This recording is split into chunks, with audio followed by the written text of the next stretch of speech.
brings a veteran's voice. We hearken back to a time when thousands of voices echoed across Minter Field and Shafter, drowned out at times by the hum from hundreds of airplanes, when that small airstrip became a training facility for American pilots in World War II.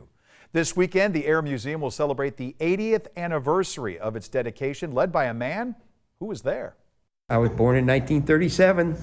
I remembered when this base was active. No, you don't. Yes, I do. You might say Ronald Pierce is part of Minter Field. During the war, at different times, they would let parents that were working here come out and bring their children. And actually, it was a family day. The chairman of the board for the Air Museum, Pierce says the government came to Shafter in the late 30s looking for airstrips to train American pilots.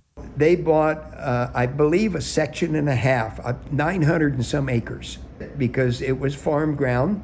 It had a railroad siding that they could come into with different material.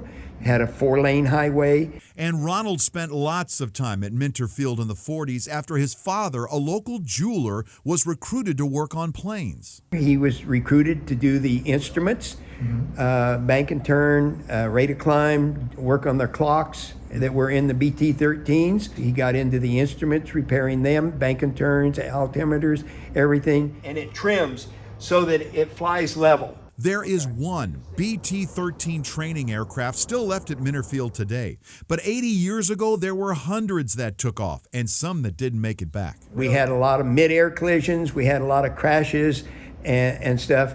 I had a friend that actually watched 2 of them collide and fall to the ground and actually catch fire and burn. There are plenty of pictures and documents to mark the official dedication on February 7th, 1942, exactly 2 months after the attack on Pearl Harbor.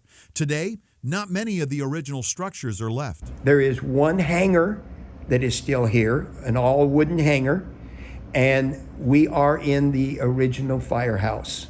A lot of changes over the years, one that Pierce might not have seen if he had chosen to follow a different path on roller skates.